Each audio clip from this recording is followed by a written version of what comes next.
Bom dia a todos.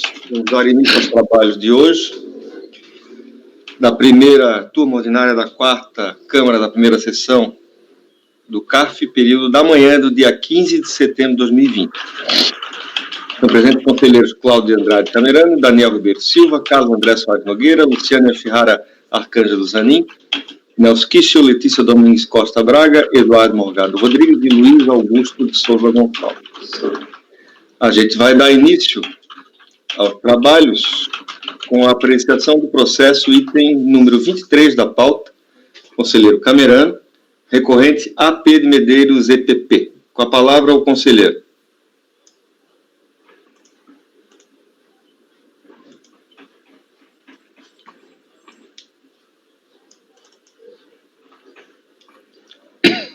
Estou Camerano quando quiser. Sim, senhor, estou abrindo aqui. Ok.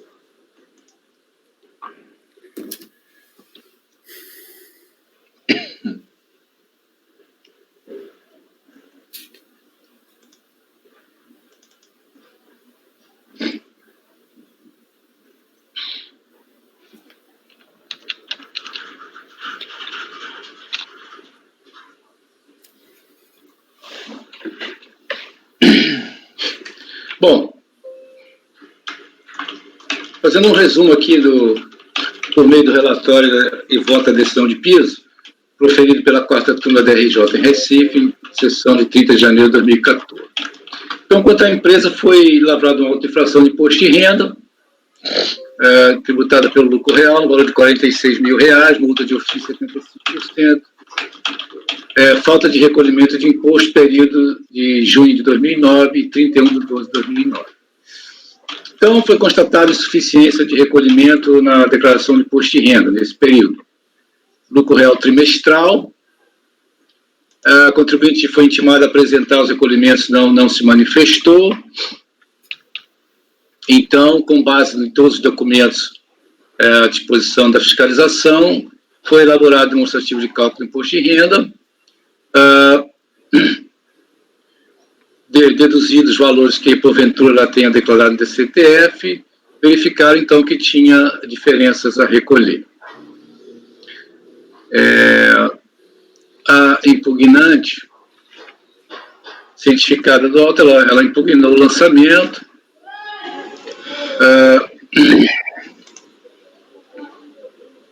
e, na realidade, a sua impugnação praticamente não tem nada de relevante quanto ao mérito, só diz que a multa não seria 75%, deveria ser de 20%, né? Fala sobre violações à Constituição Federal, princípio da Constituição Federal, caráter confiscatório, enfim. Ilegalidade do lançamento da multa, né? Na realidade, a questão trazida é só essa. Essa preliminar aqui, que ela tinha alegado aqui que não tinha feito nenhuma justificativa sobre o lançamento, a DRJ já se encarregou de rebater isso daí. Foi uma alegação de preliminar de forma genérica, sem entrar em detalhes. Do crédito tributário lançado, foi falado apenas sobre a multa, né? Da multa de ofício, então é só transcrever o texto do enquadramento legal da multa de ofício 75%. Inclusive, a DRJ cita a súmula CARF, né? A súmula número 2, que diz que o CARF não é competente para se pronunciar sobre inconstitucionalidade de lei tributária. E foi somente isso, senhor presidente. Aqui no recurso voluntário,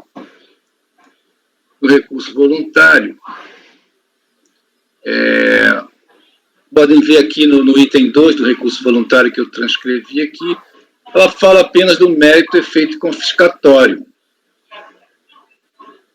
A preliminar que ela tinha falado lá na DRJ, ela nem trouxe para cá, porque foi uma preliminar genérica, já foi rebatida. Então, na realidade, nós só temos essa questão aqui. A única questão que foi trazida aqui foi violações a princípios constitucionais, efeito confiscatório, legalidade. Então, senhor presidente, passando aqui para o voto, princípio da proporcionalidade, confisco. Aí no final aqui,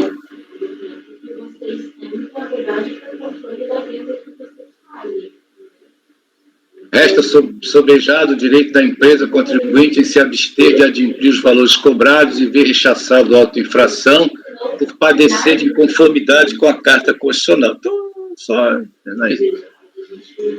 Então, senhor presidente, me parece que nós já fizemos aqui um processo, um voto semelhante nessa turma, né?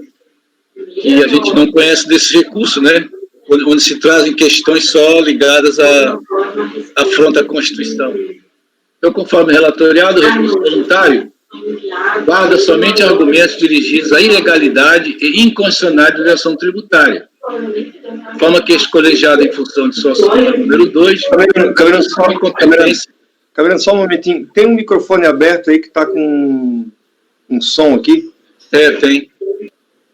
Alguém podia verificar, por favor? Eu não sei se era o meu, mas eu fechei aqui. Deu uma televisão, alguma coisa assim. Tá, agora deu. Continuando, Caberando, por favor. Então, em função da súmula 2, né, esse colegiado aqui, a nossa turma não possui competência para apreciação de alegações dessa natureza. Então, é só isso, senhor presidente, porque a única alegação que tinha era contra efeito confiscatório da multa. Eu não estou conhecendo o recurso, que já fizemos processos de votos semelhantes, né? Então, eu voto por não conhecer do recurso voluntário.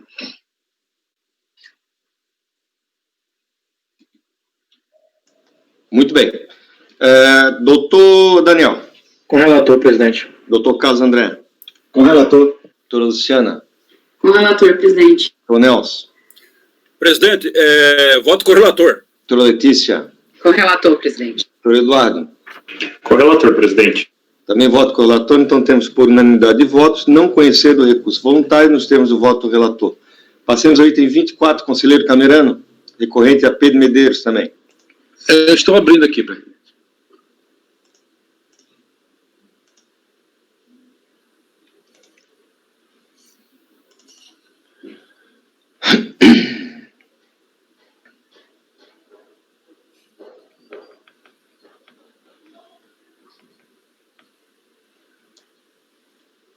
Bom, esse caso aqui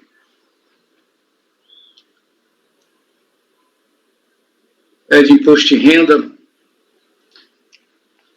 Eu vou fazer um resumo aqui do relatório voto da decisão de piso da 4ª turma da DRJ de Recife, a mesma turma que julgou o outro. Foram lavrados autos de infração contra essa empresa, a AP Medeiros, né? Fatos geradores de 2007. Então, lançaram aqui COFINS e PIS, porque esses são lançamentos decorrentes de um lançamento de imposto de renda que está em outro processo, e depois aqui na frente eu vou comentar. Então, são lançamentos decorrentes de PIS e COFINS, falta de recolhimento, estão aqui os valores. Então, a empresa aqui, um breve resumo aqui, pertence ao ramo de mercearia e comércio varejista e tal, optou pelo Simples em 97. Em 2006, auferiu receitas superiores a 2.400.000, que era o limite para empresas enquadradas como empresa de pequeno porte. Então, através do processo final 2010-92, foi realizada a representação para a exclusão do Simples e do Simples Nacional, culminando com o ADE de número 13, 24 de março de 2010, declarando a exclusão da contribuinte com efeitos a partir de 1º de janeiro de 2007.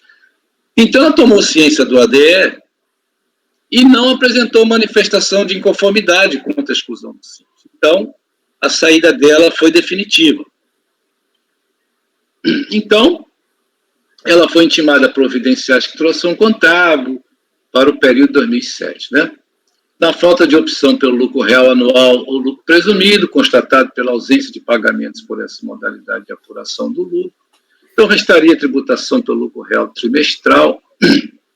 Foi intimado a apresentar balancetes, livros, não apresentou nada, nem justificou sua não apresentação. Então foi feito o lançamento com base no lucro arbitrado, com base na receita de vendas de mercadorias obtida dos livros fiscais, né? Cientificada, ela apresentou lá sua impugnação, alegando que teria havido cerceamento de direito de defesa, né, que o auto de infração somente é compreensível para os auditores da Receita Federal do Brasil,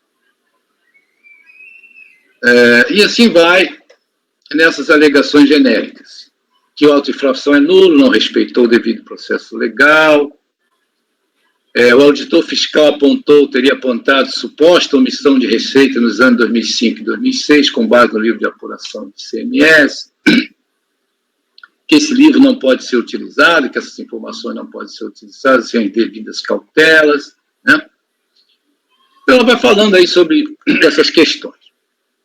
Alguns detalhes dos códigos de ICMS, que vamos ver aqui, então, na volta da DRJ aqui, então.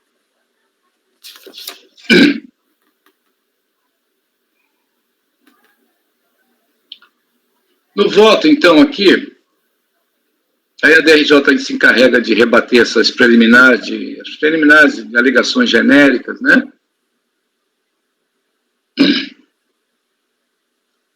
Não se verifica alegada falta de documentos, constando, por exemplo, cópia do livro de apuração do CMS e do livro Caixa, né? Livros fornecidos pela própria contribuinte, de onde foi extraída a base de cálculo, né? A contribuinte foi franqueada à defesa, tanto assim que exerceu seu direito de defesa, né? E iniciou o contencioso administrativo. Fala também de afrontas da Constituição Federal.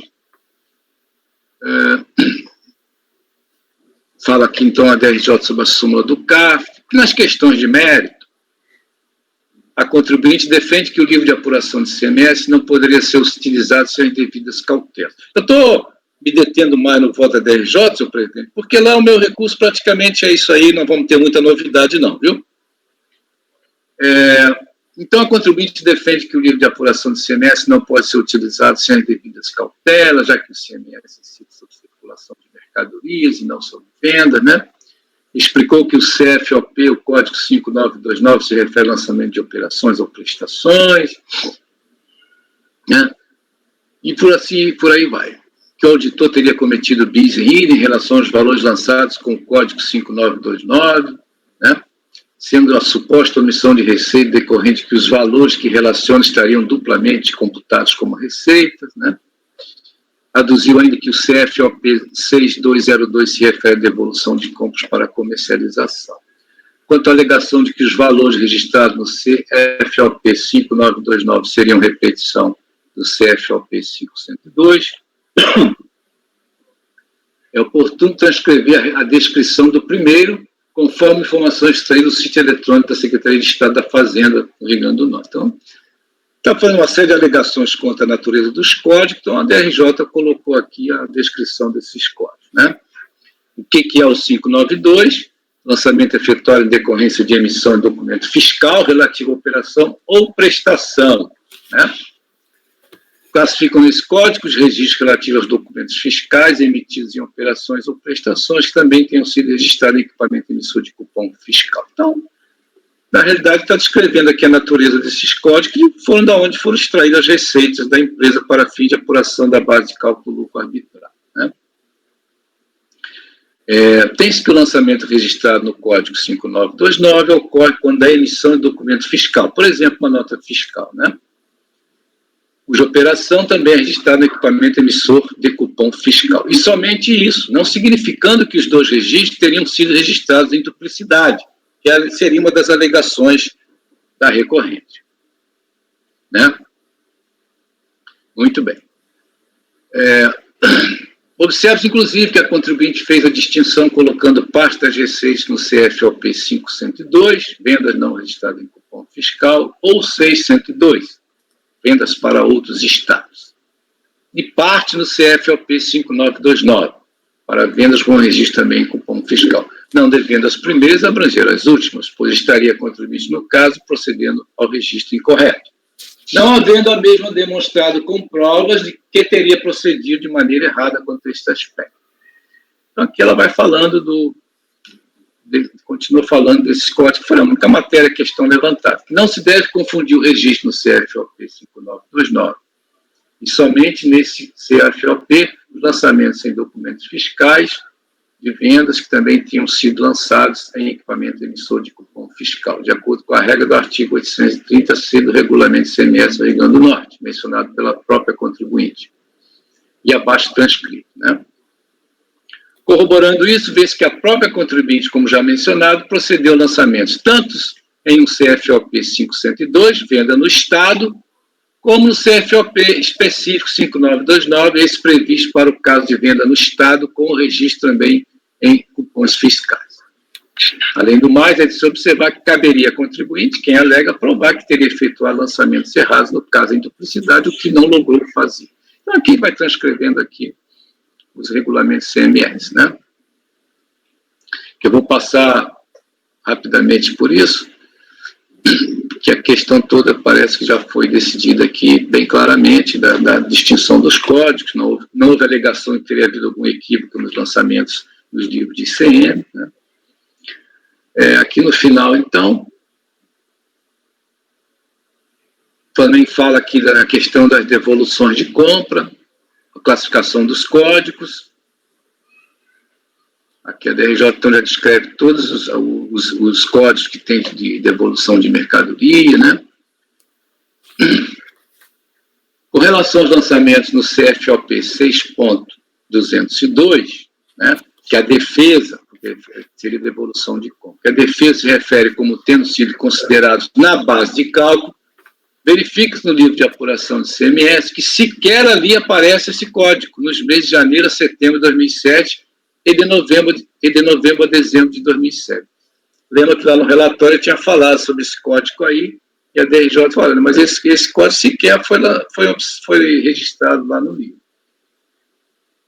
Mas tão somente o CFOP 602, e não o 202, desses meses, que conforme a descrição acima citada, trata-se de venda de mercadorias. Então, aí eles computaram aqui as saídas todas.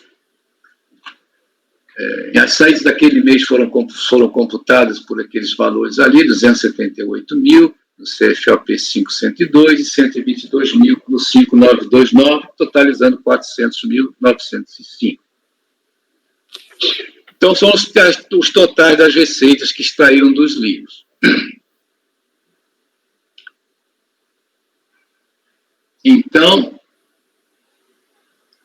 e assim por diante, ele vai detalhando a DRJ aqui, como é que foi o procedimento de apuração da base de cálculo, né? Verifica-se que a fiscalização, ao apurar a receita não declarada, exclui a receita informada na declaração da pessoa jurídica optante pelo simples, no valor de 67 mil, do valor de 400 mil, considerando esta como sendo a receita bruta no livro de apuração do ICMS, e não o total de 402. Eu que se vê que a fiscalização já excluiu os 1.120.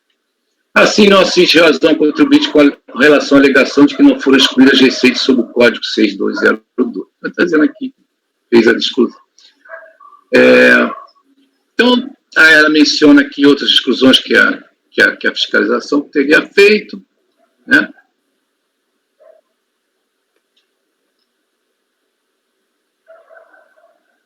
Muito bem.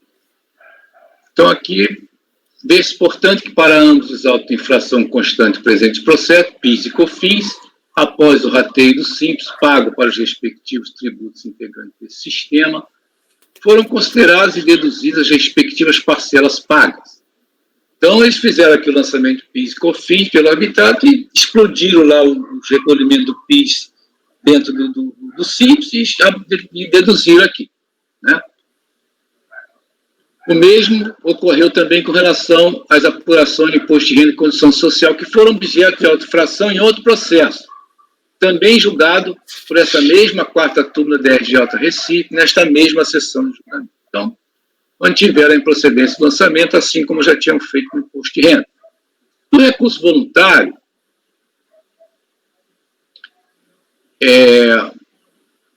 deixa eu ver se tem alguma novidade aqui, ó.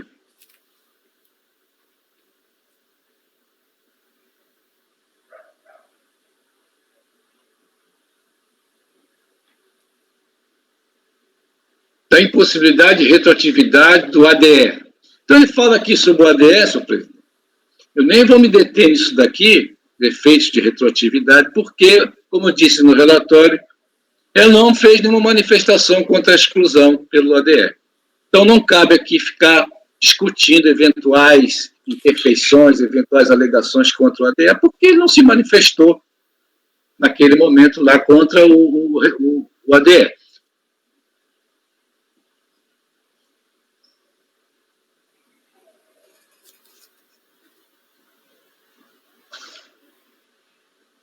Que aqui o desenquadramento da empresa teria sido feito ao arrepio dos princípios constitucionais, enfim.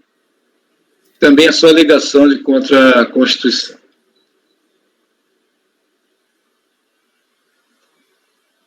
Então, você vê que ela vai só falando sobre a ADE, sobre a ADE.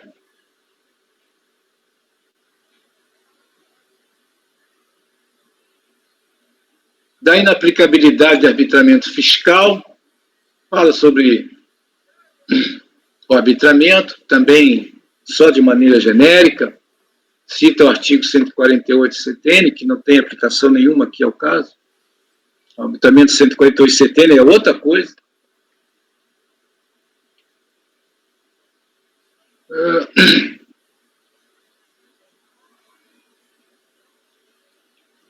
E aqui parece que não tem mais nada no recurso que possa merecer um destaque.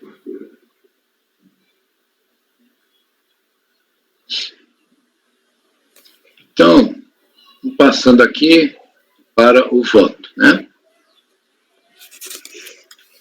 Preencher os requisitos de admissibilidade do recurso voluntário, dele se conhece. Inicialmente, que fique claro que manifestações contra a exclusão da recorrente do Simples e ou seus efeitos não serão aqui objeto de apreciação, uma vez que a exclusão desse sistema simplificado de pagamento se tornou definitiva, pois, conforme relatoriado, no processo de representação fiscal de exclusão sob o número tal, a recorrente não apresentou manifestação de conformidade ao ato declaratório.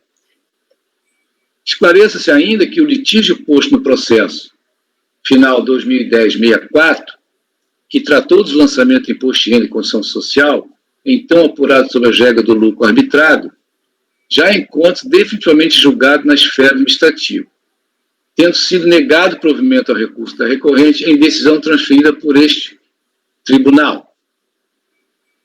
Então, tem aqui, a questão já foi apreciada aqui no CARF.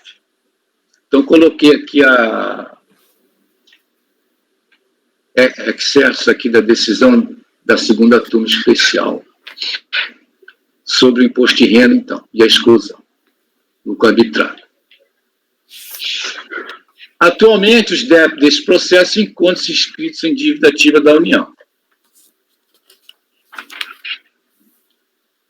O conselheiro Nelson Kitty até participou aqui daquele voto lá. Conforme constou no recurso voluntário, além das alegações trazidas pela recorrente contra a exclusão do Simples, que não cabe aqui comentar, como já destacado no início do voto, todas as demais questões são dirigidas contra o procedimento de arbitramento de lucros, as quais, por óbvio, não cabe também uma eventual reapreciação por parte deste relator, uma vez estarmos diante também de uma decisão definitiva na esfera administrativa federal. Já foi feito, aqui no CARF, já passou pelo CARF aqui, já negado o provimento. Não tem que ficar aqui rediscutindo o procedimento de arbitramento. As questões específicas trazidas na impugnação contra as contribuições lançadas, PIS e de COFINS, foram apreciadas pela decisão de piso, não havendo qualquer contestação no recurso voluntário quanto à conclusão adotada por aquela instância. Em não havendo específicas contestações aos lançamentos relativos à contribuição para o PIS e COFINS, e, em se tratando os mesmos de lançamentos decorrentes, cumpre que se dê aqui o mesmo tratamento dado ao lançamento principal referente ao imposto de renda. É que, em face da decorrência daquele, em relação a este, tal tratamento se impõe. Então, só vou acrescentar aqui, no parágrafo anterior, que eu estou adotando a conclusão daquelas. Então, não sei se eu tenho que reproduzir o voto aqui da DRJ, senhor presidente, porque como eu reproduzi o voto todinho lá no relatório, eu achei desnecessário trazer para cá. Eu só fiz a menção, porque essas questões específicas que a gente viu, da questão dos códigos, da duplicidade, correções no livro, a DRJ se encarregou de já apreciar aquilo tudo. E como ele não trouxe aqui no recurso nada de novo, não trouxe nenhuma questão meritória, de algum eventual equívoco, não, foi só uma questão genérica, se debatendo mais com a DE e procedimento de arbitramento. Então, como o lançamento ele é decorrente, já foi tudo devidamente apreciado, foi mantido o imposto de renda e contribuição social, está trazendo apenas a decorrência de PIS e COFINS, são as contribuições em cima daquelas bases de cálculo, apuradas no livro registro de apuração de CMS, e já foram deduzidos eventuais recolhimentos de PIS e COFINS lá sobre a regra do Simples. Então, eu voto, senhor presidente, se negar provimento ao recurso voluntário. Muito bem. Doutor Daniel. Presidente, eu vou acompanhar pelas conclusões da questão da minha posição contra essa decorrência e aplicação automática, mas eu acho que a prova dos autos e pelo recurso não tem que ser mudado na decisão recorrida, não. Doutor Carlos André. O microfone, doutor Carlos, não ouvimos. Com o relator. Doutora Luciana. Acompanho o relator, presidente. Doutor Nelson. Presidente, voto com o relator. Doutora Letícia. Com o relator. Doutor Eduardo. Também voto com o relator, então temos por unanimidade de votos negar provimento ao recurso voluntário. Passemos ao item 25, conselheira Luciana, AGT Basic Comércio de Roupas Limitada. Presidente, desculpa, o conselheiro Daniel votou pelas conclusões, né? Mantenha a sua votação pelas conclusões, é isso? Enfim, não, é o Tá ok, não. Beleza, obrigado, Carlos.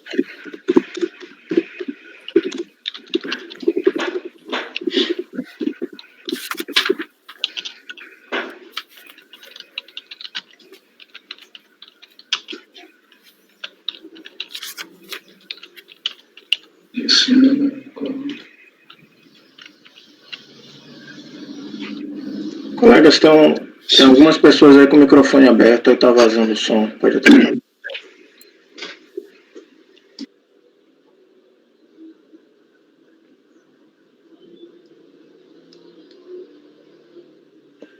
Só para esclarecer, no meu caso, eu fecho o microfone do computador, que como eu estou fazendo a gravação, é por isso que às vezes eu me enrolo, porque são 2 microfones para abrir e fechar. É um saco. Doutora Luciana, quando quiser. Eu estava só aguardando aqui para poder abrir. Então, vamos lá. Trata-se de recurso voluntário interposto contra o Quórum da RJ, que por unanimidade de votos julgou improcedente a impugnação ao auto de infração apresentada pelo recorrente e manteve o crédito tributário constituído. O auto de infração foi lavrado sobre acusação de omissão de receita, caracterizado por divergências detectadas entre valores repassados por operadoras de cartão de crédito e a receita efetivamente declarada no ano calendário de 2005. Assim, dada a insuficiência dos recolhimentos apontados no DPJ Simples, constituiu o crédito a título de imposto de renda, Simples, PIS, COFINS, contribuição social e INSS, acrescidos de juros de mora e multa de ofício. Inconformado, o recorrente apresentou impugnação ao auto de infração, alegando em síntese que houve impropriedade nos autos de infração mencionados, sendo incoerentes, já que descreveram a infração de omissão de receita e informa enquadramento como presunção de omissão de receita. Reclama que o regime da impugnante era de caixa, quer dizer, que o FIS considerou o regime de caixa quando ela fazia uso do regime de competência para a elaboração de sua escrituração e que, se tivesse sido adotado o critério correto, não teria sido encontradas divergências, e que o fisco nunca a consultou sobre qual a forma em que recolhia o Simples. Exibiu fundamentação ainda pela inexistência de previsão legal para a tributação imputada, já que não havia previsão para a presunção de omissão de receita decorrente da diferença entre o valor repassado pelas operadoras de cartão de crédito e a receita declarada, permitiu a anulação dos lançamentos.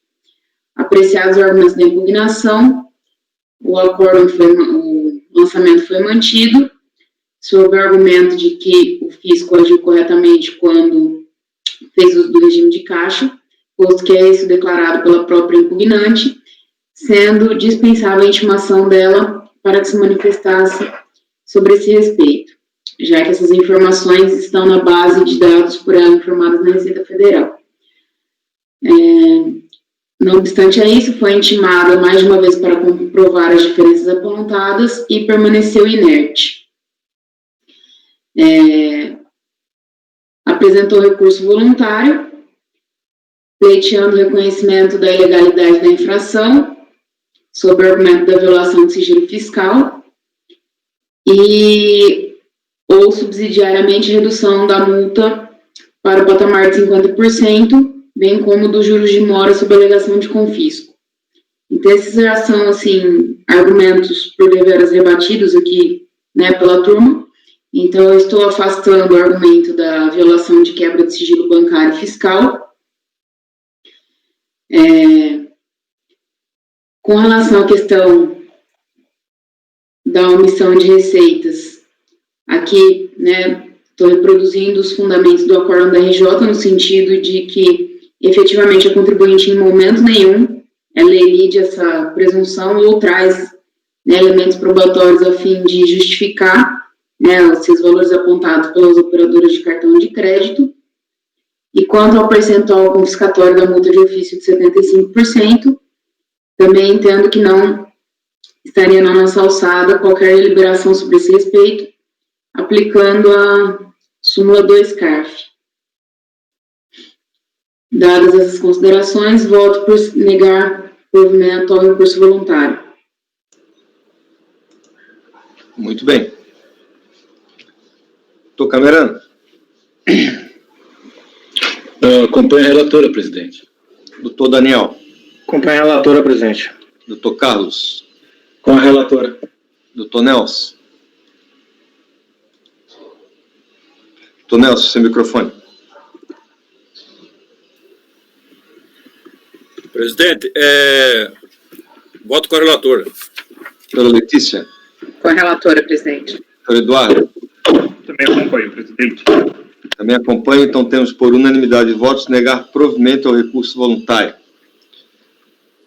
Item 26, conselheiro Eduardo Rodrigues, Associação dos Diplomados do FEA USP.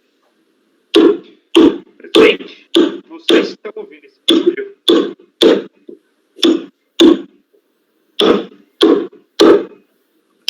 Está atrapalhando? Porque a minha vizinha está quebrando a cozinha aqui atrás de vocês.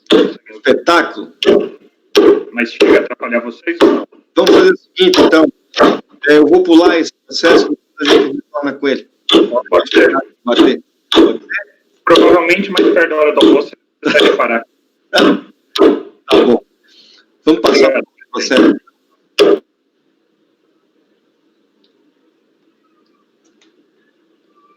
Vamos ao item 28, conselheiro Camerano. Escola de Educação Infantil For Kids Limitada.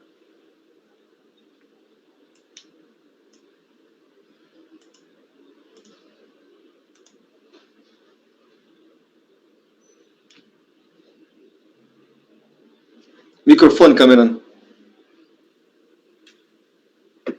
Desculpa, estou abrindo aqui, Pedro. Tá ok, sem problema.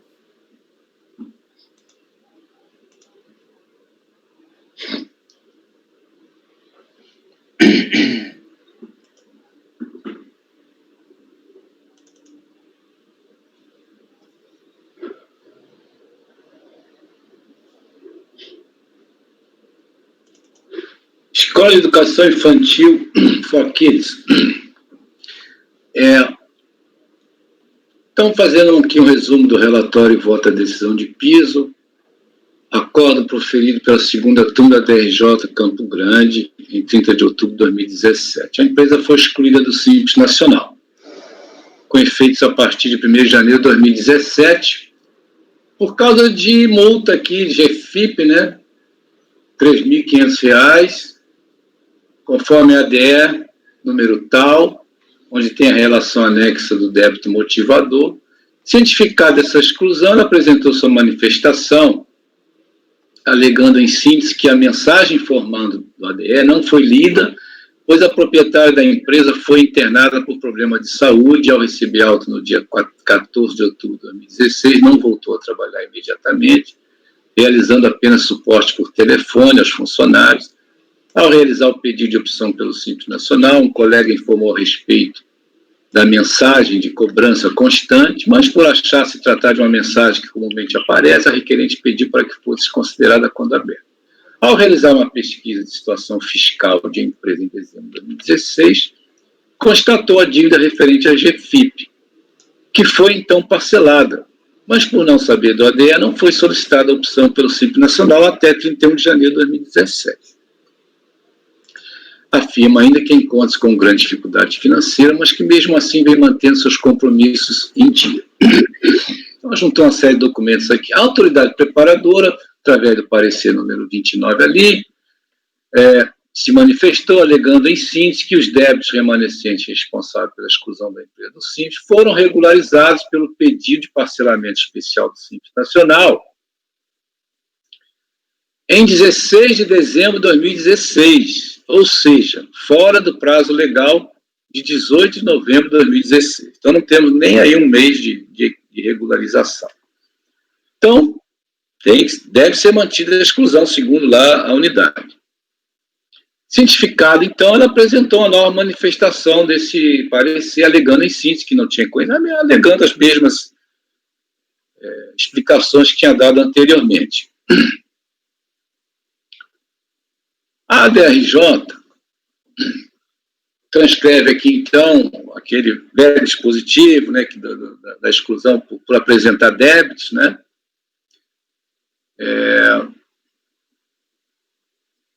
Fala, então, sobre as questões das intimações, sistema eletrônico, né, que dispõe do prazo de 30 dias, mas teria feito, após o prazo, essa regularização do parcelamento daquela multa.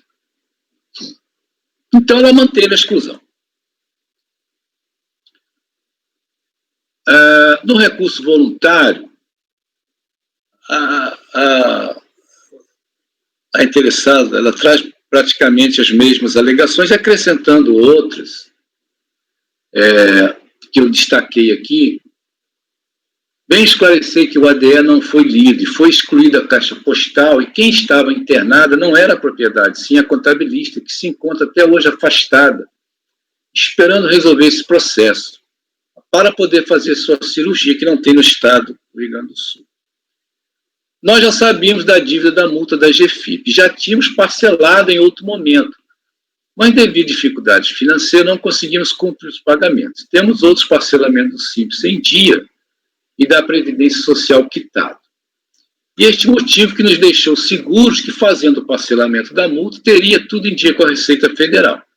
Para confirmar se estava tudo em dia, no dia 30 de dezembro de 2016, tirando uma certidão positiva com efeitos negativos de débito relativo aos tributos federais e dívida ativa da União.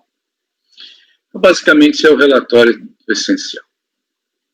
Bom, preenchidos os requisitos de admissibilidade do recurso voluntário, dele se deve conhecer. Senhor presidente, é inegável que o profissional responsável por cuidar dos interesses contábeis da interessada, ele encontrava-se em uma unidade hospitalar na data de 26 de setembro de 2016. Os documentos estão todos no processo. Assim como inegável também que a data de envio do ADE deu-se em 28 de setembro de 2016. E sua primeira leitura efetivou-se em 19 de outubro de 2016, conforme telas as folhas tais, sendo esta considerada a data de ciência do ADE. E assim sendo, o prazo que a interessada tinha para a regularização de seu débito, uma multa por atraso de GFIP no valor de R$ 3.500, segundo a legislação do Simples Nacional, dar-se-ia em 18 de novembro de 2016, 30 dias após a ciência do ADE. Segundo o parecer que eu citei no relatório, consta que o débito foi regularizado. E aí ele conclui aqui, da análise das informações apresentadas pela interessada e com base nas pesquisas efetuadas nos sistemas internos, constata que os débitos remanescentes responsáveis pela exclusão da empresa do Simples foram regularizados pelo pedido de parcelamento especial do Simples Nacional em 16 de dezembro de 2016, fora do prazo legal, que foi em 18 de novembro de 2016. Constata-se, pois, que, embora tenha havido a regularização da pendência, esse fato só ocorreu em 16 de dezembro de 2016, a destempo, portanto, para a permanência ao regime simplificado. Entretanto, eu entendo estarmos diante de um erro excusável. Veja-se que tão logo se criaram as condições para regularizar o débito, não obstante a grave enfermidade por parte do responsável pela interessada, que não se deve ignorar, a interessada promoveu o seu parcelamento. Então, senhor presidente, no sentido do que até agora vem me conduzindo, eu trago aqui a exemplo que eu já trouxe em outros votos, é que se uma decisão que a DRJ de Florianópolis vem adotando há muito tempo, desde a época que eu estava na DRJ de Florianópolis, a gente adotava esse tipo de posição. Não somos tão implacáveis quanto a exclusão de empresas do Simples. Se há um erro excusável, se há uma tentativa de regularizar, mas que não foi possível atendê-la a tempo, e as provas estão todas nos autos, a enfermidade gravíssima do responsável, inclusive com amputação de perna e tudo, que estava nessa grave enfermidade, que era a pessoa responsável para fazer isso. E tão logo se regularizou a situação, tão logo tomaram conhecimento, regularizaram, apesar de 20 dias depois. Então, senhor presidente, eu não vou ler esse voto todo aqui, porque já é voto repetitivo. É só, deixa eu ver aqui no final se eu acrescentei alguma coisa.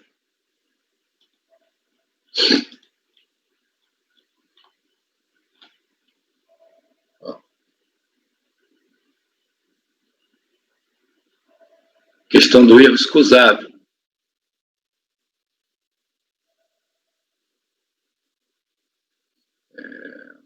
Então, constata-se, pois, que, apesar de ter havido a regularização da pendência na data de 16 de dezembro de 2016, a destempo, um mês após o prazo, portanto, para a permanência ao regime simplificado, o fato é que se procurou demonstrar que esta situação pode ser vista sob o abrigo do texto supracitado, que é o erro excusável. Então, todas as situações que ocorreram com relação aos responsáveis pela empresa, não foi possível, apesar de ter as tentativas, não foi possível regularizar em tempo hábil. Tão logo houve a possibilidade, foi feita a regularização. Então, senhor presidente, é uma questão que eu sei que tem uma certa resistência em outras turmas, ou aqui mesmo, mas, enfim, essas questões que envolvem empresas do Simples, eu confesso que eu tenho uma visão assim, bem mais sensível para esse tipo de situação. Não vi aqui nada que desabonasse, nenhuma conduta que fosse para procrastinar alguma coisa ou evitar algum... Não, absolutamente. Foi um caso fortuito que aconteceu e tão logo foi resolvida, tão logo a pessoa pôde se recuperar para fazer a pronta regularização, ela o fez.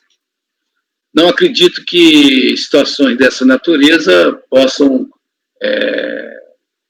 indicar uma eventual exclusão da empresa do Simples por causa do motivo desse que já foi regularizado, e eu vejo um motivo muito forte, realmente, por não ter conseguido atender a tempo a regularização, segundo o prazo da lei, né? Então, eu voto, presidente, para dar provimento ao recurso voluntário, eu acho que não é para afastar os efeitos do ato declaratório de exclusão, mantendo-se interessado no Simples Nacional no ano calendário de 2017. Então, eu voto, presidente. Muito bem. Alguém quer fazer alguma consideração? Doutor Daniel. Presidente, primeiro, assim, ressaltar que é muito tocante essa preocupação que o conselheiro Camerano tem em situações como essa, no caso de empresas simples, né, e a gente já vem adotando algumas decisões nesse sentido de erro excusável, né, quando você tem alguma informação incorreta, quando você não tem um dado bem apresentado na intimação para pagamento, Mas o que eu trago aqui para debate é se, de fato, o que aconteceu aqui a gente pode enquadrar como erro excusável. Tá? Eu estava dando uma olhada nos autos, tem uma declaração assinada pela técnica de contabilidade dizendo que estava hospitalizado, etc. Tal, mas que já tinha tido alta desde 19/10, desde 14/10, né, e já tinha voltado a trabalhar, só que diz que por erro um colega do escritório dela abriu o aviso e se deu por intimado, ela achou que não era nada e mandou ele desconsiderar. Enfim, me parece aqui que foge um pouco da questão do erro excusável e é um erro mesmo técnico que aconteceu. E minha preocupação é até que ponto a gente vai ampliar esse entendimento do erro excusável, né? Porque assim, o erro excusável que a gente tem adotado é dentro da situação em que o contribuinte é colocado em dúvida por um problema da própria administração, ou porque o portal ele não traz informações devidas, ou porque o sistema de pagamento ele é indevido, mas aqui me parece que foge um pouco. Foi uma fatalidade que aconteceu com a técnica de contabilidade, que até assume que tem um escritório, tem outras pessoas que trabalham com ela. Ela já tinha retornado, ou seja, já estava fora do hospital. Ela diz aqui, ganhei alta no dia 14/10, mas voltei a trabalhar e mantive o suporte aos funcionários em casa, ou seja, ela estava com funcionários no escritório, ela estava trabalhando, e no dia 19/10, meu colega fez o Simples Nacional das Empresas, ou seja, enviou o Simples e falou que tinha uma mensagem de cobrança, mas eu pensei que era mensagem de cobrança de débitos, que ocorre, então, infelizmente, disse ao colega desconsiderar. Então, aqui me parece que não é um erro excusável, é um erro técnico, realmente, cometido. Isso foi relatoriado. Isso está na declaração dela. Então, assim, isso me parece um erro técnico da contadora, né? E aí, dentro de uma responsabilização pessoal e profissional, o contribuinte tem condições de buscar, mas me parece que foge um pouco da questão do excusável. Compreendo sua preocupação, mas eu considero isso que está no bojo do acontecimento geral. A grave enfermidade acometida pelo técnico responsável gerou toda essa confusão. É uma falha humana. É uma falha humana. E as circunstâncias que aconteceram isso realmente são excepcionais. São excepcionais. Mas eu entendo a sua preocupação, admiro, respeito. É a questão de ver até que ponto, né, a gente vai ampliar esse conceito. Sim, claro. Né? Porque senão, imagine que eu sei que é uma situação grave aqui, mas o que é que vai diferenciar essa questão de situação grave de um atestado médico e que a pessoa presente diga que no período ele estava com Covid, por exemplo, e por conta disso ele não conseguiu cumprir a obrigação tributária. É um pouco diferente, mas tudo bem. Enfim, mas eu queria trazer esse ponto aí para debate. Tá, ok. Doutor Carlos André, levantou a mão. Depois, doutor Nelson. Um pouco nessa linha que colocou o Daniel, né? Eu tenho orientado os meus votos com essa sensibilidade, né, que o relator, né, o Camerano, traz, mas eu tenho orientado os meus votos no sentido de traçar essa linha, né, colocada pelo Daniel, no seguinte ponto: quando a conduta da administração leva ao erro excusável, né? Quer dizer, a pessoa quer pagar, entra no portal do Simples, segue todas as instruções do portal do Simples e leva a um pagamento que, no entendimento da administração, é ineficaz, né? O ato declaratório, ele não traz a relação dos débitos, o que dificulta o exercício do direito de defesa, né? Ou a própria regularização, né? Os dois prazos correm ao mesmo tempo, de regularização e de impugnação. O contribuinte entende que, né, porque utilizou os instrumentos postos à sua disposição, entende que regularizou e é surpreendido depois do prazo de impugnação, com uma decisão da administração dizendo que aquela regularização não foi feita a contento, então ele foi excluído, e aí já passou o prazo da... Ou seja, sempre uma conduta da administração que leva ao erro, né? Porque senão, se nós começarmos a entrar nessa seara, realmente eu temo que vamos ficar sem limites claros, né? Por exemplo, uma situação como essa, que realmente é grave, mas, por exemplo, não pode servir para o inadimplemento do tributo. E daí não pode apurar o simples e pagar o simples no prazo, é um erro excusável que ele poderia pagar fora do prazo, né, por exemplo. Quer dizer,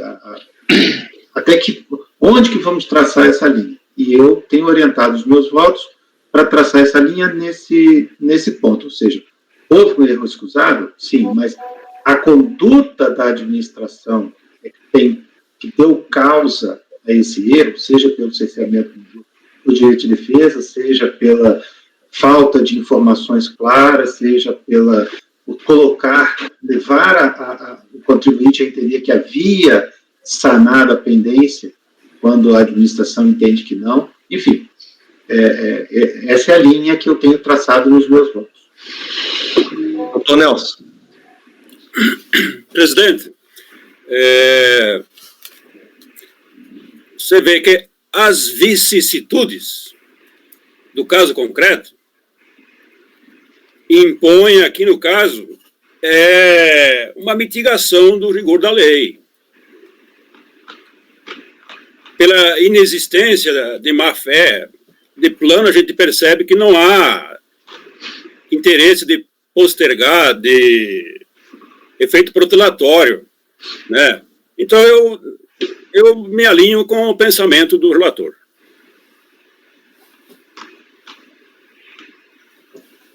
Que espetáculo! Maravilha! Está vendo como é que é? São as vicissitudes do julgamento também que se apresentam e nos deixam assim, né?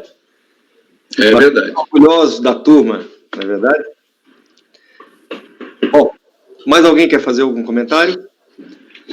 Não, presidente, só para concluir, reitero o que eu falei e acho muito louvável, né, o Camerano trouxe também essa posição do erro excusável aqui, mas de fato, é difícil a gente estabelecer esse limite. Eu acho que a flexibilização da lei, de certa forma, a gente tem feito ao aceitar o erro excusável, porque se você for pela linha objetiva do direito tributário, que o direito tributário dentro da tipicidade cerrada, então você tem que tratar de forma restritiva, né, a gente já tem, de certa forma, ampliado isso, né, para algumas situações, como ontem mesmo, no caso do Carlos André, na aceitação da tempestividade, da manifestação de conformidade, que se for pelo texto de lei seria intempestivo, mas a gente analisou ali dentro da situação de cerceamento do direito de defesa. E aí minha preocupação, por isso que eu levantei esse ponto do debate, é o limite disso. Então, um atestado médico, um acidente, né, o que é que mais vai justificar, né, um atraso no pagamento ou não cumprimento, né? Aí aqui no caso, a gente ainda tem um agravante que a própria técnica de contabilidade, ela confessa que já estava de alta e já estava trabalhando no período em que, ou seja, quem acessou o ADE foi o escritório da técnica de contabilidade, né? Então, assim, o que me parece claro, pode ter acontecido isso porque ela sofreu um grave acidente, a cabeça não estava pronta ainda para um retorno ao trabalho, mas me parece que foi um erro pessoal e profissional, não um erro excusável perante a Receita. Assim, com dó no coração, imagino a situação e compreendo a posição do Camerano, mas nesse ponto aqui eu acho que se afasta do erro excusável que a gente tem aceito. O senhor está abrindo a divergência, então, é isso? Sim, presidente, abro a divergência. Já estou iniciando o processo de votação, tá, gente? Doutor Carlos André. Com a divergência. Ok. Doutora Luciana. Eu acompanho o relator, presidente. Até parabenizo, porque no início, né, quando nós começamos a votar alguns processos de simples, o Camerano, ele sempre traz esse caráter, né, de valoração mitigada às questões regulamentares das empresas abordadas no simples, e sempre tem muito a ensinar para a gente ainda que diz esse respeito. Então, eu acompanho o Camerano e parabenizo pelo voto. Doutor Nelson. Presidente, como falei, voto com o relator. Ok. Doutora Letícia. Eu acompanho o relator também, presidente, que eu acho que a gente tem que ser muito razoável nessas questões do simples. A razoabilidade aí, ela não se confunde com outra coisa a não ser a legalidade. E essas empresas, elas que movimentam o país, e elas precisam de um tratamento efetivamente diferenciado. E a gente verifica a boa-fé, e a boa-fé objetiva, depois do novo Código Civil, é um dos princípios formadores do direito. E o pagamento, mesmo que a destempo, ele demonstra essa boa-fé, e que em momento nenhum houve essa intenção de lesar, e as justificativas são plausíveis. Parabenizo o relator pelo voto, e eu acompanho. Doutor Eduardo. Presidente, como a conselheira Luciana acabou de falar, eu considero um sucesso essa nova abordagem. Inclusive, já mudou meu voto mais de uma vez.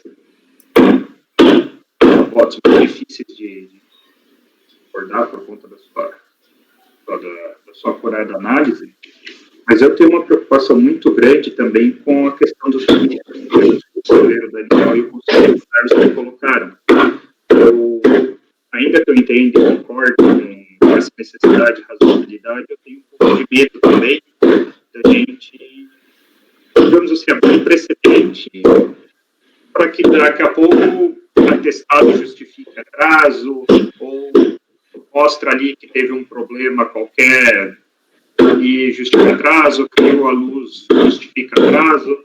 Então, eu também acho que a gente tem que tomar um pouco de cuidado e não flexibilizar em excesso. Então, eu, com a devida vez do relator, eu vou acompanhar a divergência. Tá ok. Bom, o meu voto, adiantando, eu vou votar com a divergência também. Eu tenho como já foi falado, eu também tenho uma preocupação muito grande com os limites que a gente possa estar traçando nesse tipo de julgamento, tá? Mas, de qualquer forma, também parabenizo o relator pelo seu voto. Acho extremamente louvável a preocupação dele e dos demais colegas que o acompanham, mas eu estou muito mais inclinado a seguir o raciocínio esposado pelos colegas Daniel, Carlos André e Eduardo, por conta desses limites, por conta de até onde a gente pode ir, né, com esse tipo de decisão. Tá? Então, aqui nós temos um empate, tá ok? Sendo decidido pelo voto de qualidade do presidente, porque não se trata de processo de exigência de crédito tributário, tá? Então, por voto de qualidade, negar provimento ou recurso voluntário. E eu vou designar para redigir o voto vencedor o conselheiro Daniel. Tá ok, Daniel? Pela ordem. Vencidos os conselheiros Cláudio Andrade Camerano, Letícia Domingues Costa Braga, Luciane Yoshihara Arcanzanin e Nelson Kischel. Ok? Só deixa eu anotar a decisão aqui.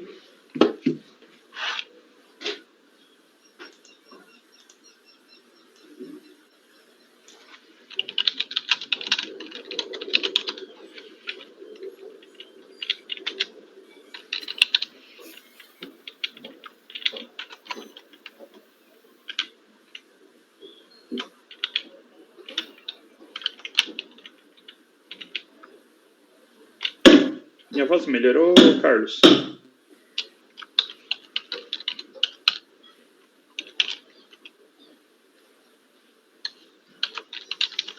Não muito.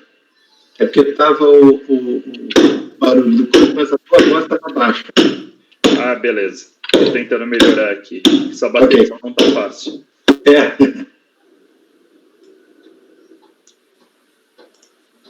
Muito bem. Passemos então ao item, deixe-me ver aqui. Item 30. SRG, Participações da Administração de Bens Limitados, da minha relatoria. Só um momentinho para eu abrir o arquivo aqui.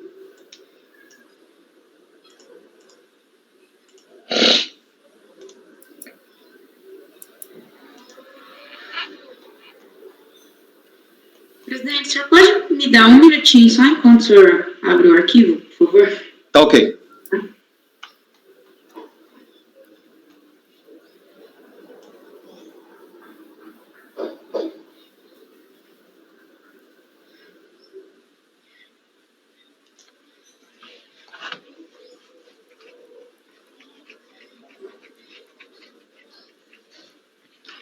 Eduardo, essa batucada não era para terminar ontem? Ontem não teve batucada, né?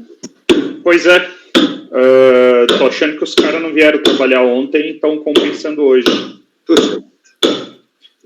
Bom que eu tenho um processo só na ponta de hoje. Conforme for, a gente passa para depois do almoço, sem problema, tá?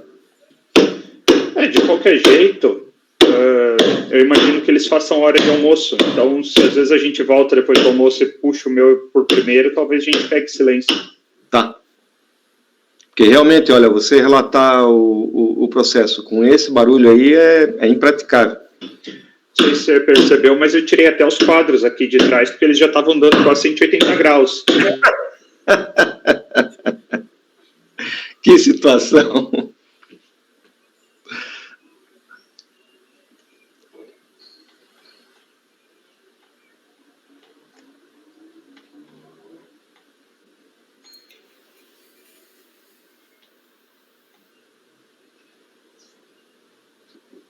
Só um momentinho até a conselheira voltar. A conselheira voltou? Aqui, presidente. Ok. Então vamos dar continuidade. Nós estamos julgando o item 30 da pauta. Na realidade, o item 30 e 31, tá? Os dois são idênticos. Tá ok? Com decisões idênticas. Aqui, o que nós temos para apreciar é só a questão da tempestividade da manifestação de inconformidade apresentada pelo contribuinte. Tá?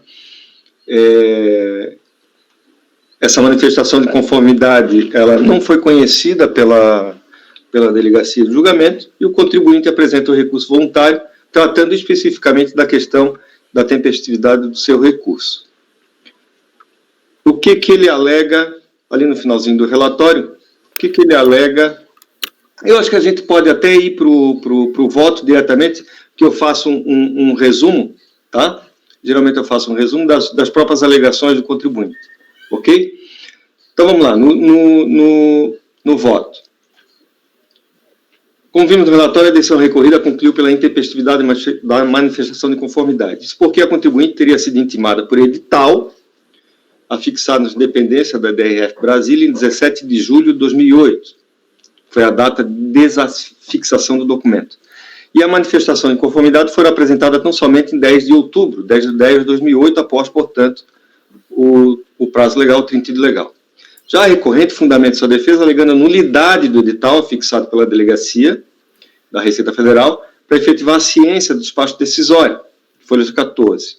Segundo a contribuinte, o edital seria nulo, primeiramente porque entende que não seria válido fixá-lo dentro das dependências do órgão, pois, em suas próprias palavras, abro aspas, este, por óbvio, inócua, porque não é dado ao cidadão o dever, o costume de frequentar setores ou dependências de órgãos públicos para se consultar editais de citação. Fecho aspas. Flerta o recurso com a suspeita, inclusive, de que o edital sequer tenha sido afixado. Ele lança, eu estou sendo bem benevolente com o contribuinte aqui, tá? Quando eu digo flerta o recurso. Ele, na realidade, ele acusa. Tá? Também fundamenta a pretensa nulidade no fato de que não existiriam provas nos autos que atestassem o esgotamento de todos os meios de intimação previstos no artigo 23 do Decreto 70.235. Defende que o edital de intimação questionado deveria ter sido precedido de intimação pessoal via contato por telefone, a ser realizado pela autoridade fiscal para lhe dar ciência do despacho decisório. Creio que não assiste razão à recorrente. A intimação dos atos administrativos no âmbito do processo fiscal está regrada no Decreto 70.235, em que o artigo 23, vigente à época dos fatos, assim dispunha. Aí eu reproduzo o artigo 23, que já é de conhecimento de todos. Lá embaixo eu dou continuidade. A DRF Brasília fez a tentativa de intimação por via postal, de folha 196 e 197, contudo, a correspondência contendo o despacho decisório de folhas 14 foi devolvida pelos Correios. E aí eu colo a cópia do documento que prova a postagem, tá? Postagem e a devolução. Vejam que não tem o AR, tem esse documento emitido aqui pelos Correios, tá? Vejam que há perfeita correspondência entre o documento acima, que atesta o envio da correspondência, e a devolução pelo Correio. E o despacho decisório de folhas 14. O documento acima, no campo número ECT, grifado, identifica o mesmo número de rastreamento, constante do cabeçalho do despacho decisório, está grifado também. Qual seja, o número 763-93-11-12. O mesmo acontece com a data de emissão de ambos os documentos, 20 de maio de 2008. Tá? Aqui abaixo o cabeçalho do despacho decisório. Aí eu trato do domicílio de intimação, ele estava correto, sendo o mesmo constante, tanto da manifestação de conformidade, quanto na procuração anexada ao referido recurso. Ou seja, não houve problema de endereçamento. Tá? Houve alteração de endereço somente no mês de agosto de 2008, após a intimação devolvida pelo Correio, conforme se comprova pela alteração contratual de folha 154 e 164. Portanto, em relação ao endereço de entrega da intimação de despacho decisório, não há nenhuma dúvida ou ressalva a ser feita. Eu só estou colocando isso, mas ele não aventa essa hipótese, tá? De mudança de endereço. Isso não é aventado no recurso, eu só estou colocando aqui para reforçar. Importante notar que o legislador, conforme vimos acima, no artigo 23 do Decreto 70.235, não condicionou a frustração da tentativa de intimação postal ao motivo de devolução da correspondência pelos Correios, ou ao número de tentativas de entrega efetuada. Restando improfícua a intimação via postal, realizou-se a publicação de edital, folhas 166 e 168, para a ciência contribuinte do despacho decisório de folhas 14. O edital foi afixado em 2 de julho e desafixado em 17 de julho, considerando-se feita a intimação 15 dias após essa data, nos termos do artigo 23, parágrafo 2º, do Decreto 70.235.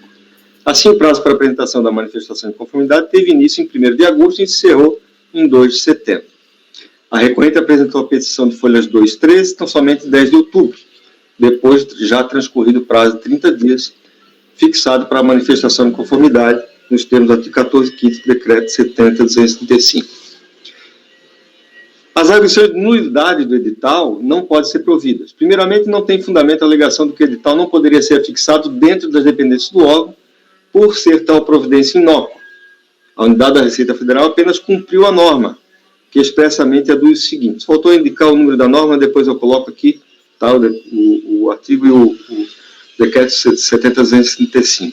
Assim, verifica-se que a unidade seguiu rigorosamente a lei que lhe faculta publicar o edital no endereço da administração tributária na internet ou independência franqueada ao público do órgão encarregado da intimação ou ainda em órgão da imprensa oficial local.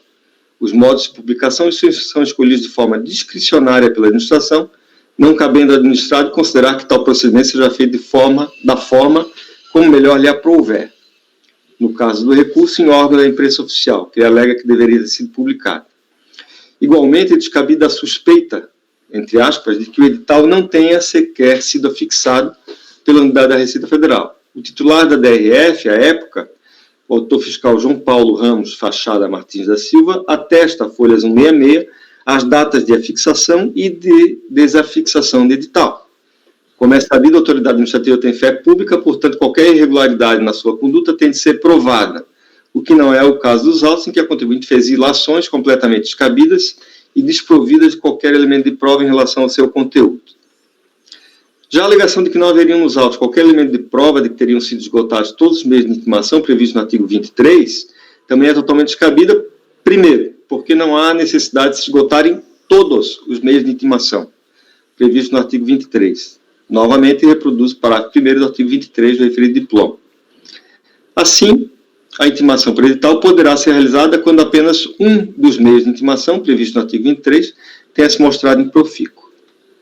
Já a alegação de que o edital de intimação deveria ter sido precedido de intimação pessoal via contato por telefone a ser realizado pela autoridade fiscal também é improcedente. Como vimos, a intimação pessoal foi tentada pela via postal, revelando-se improfícua. Portanto, a partir dessa tentativa de intimação frustrada, perfeita a conduta da administração de realizar a intimação editalícia.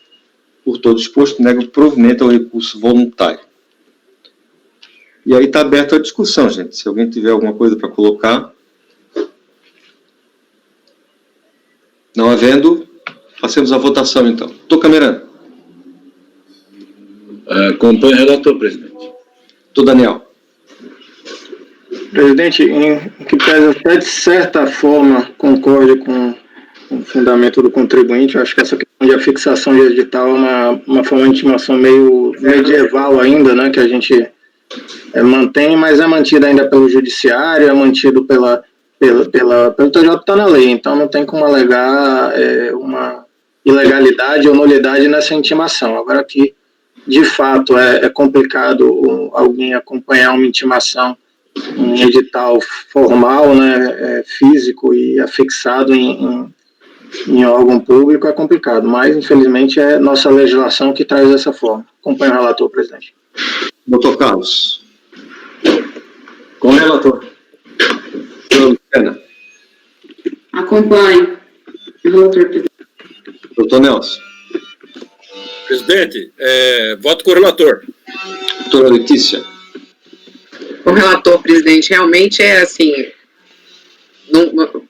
afixar dentro da própria repartição, enfim. Mas é o que temos na lei, né? Com certeza isso aí merece uma evolução. Mas, enfim, não tem outro jeito, a lei é essa.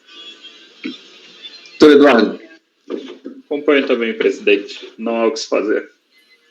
Eu concordo com vocês que a fixação de edital dentro das dependências realmente é muito difícil que alguém vá, né, periodicamente até as dependências da Receita Federal para verificar se tem algum edital, né? Mas, enfim, é o que temos, ou o que tínhamos. Hoje ainda a gente tem a internet e outros meios para você buscar essa intimação.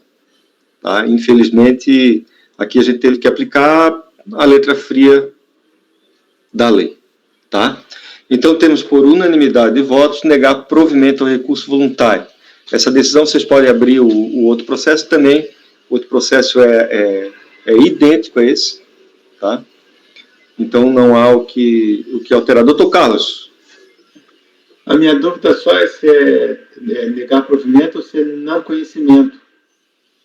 Não, no meu entendimento é negar provimento, porque o recurso dele se ateve à questão da tempestividade cujo recurso não foi conhecido pela DRJ. Né? Então, ele recorreu contra a decisão da DRJ que não conheceu o seu recurso. Então, eu acho que é negar provimento mesmo, meu entendimento, pelo mesmo, né? Pelo menos. Não sei se alguém pensa diferente, mas... Não, é isso mesmo, presidente. Não negar provimento. Tá ok? Deu, doutor Caio? Muito bem. Passemos então ao item 32, doutor Camerano, SBM Administração e Corretora de Seguros Limitada. Com a palavra, relator.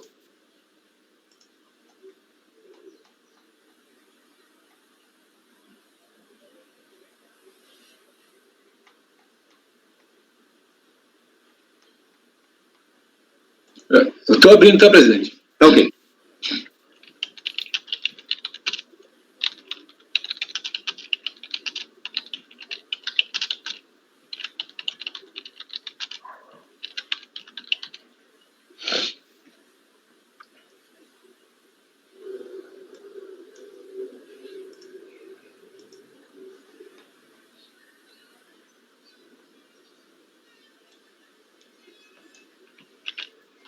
SBM Administradora. Então, estou escrevendo aqui o relatório e voto da decisão de peso da terceira turma da DRJ Campinas, em sessão de 11 de julho de 2005. É uma impugnação, uma exigência de imposto de renda e lançamentos decorrentes. R$306 mil, multa de ofício 75%. Então, eles fizeram aquela confronto de receita declarada com o DIRF, né? Aí levantaram aqui as diferenças. Como nós estamos tratando aqui de uma pré-exclusão, presidente, então eu vou direto nesse ponto, que não adianta ficar discorrendo aqui sobre o mérito se houve aqui um problema de pré-exclusão. Então, aqui, a DRJ, então, a impugnação ela foi tempestiva, é só preclusão no caso do recurso voluntário. Então, vamos passar, então, para essa questão, para ver se realmente houve a preclusão, né? Muito bem. Então, aqui no final do voto aqui da DRJ,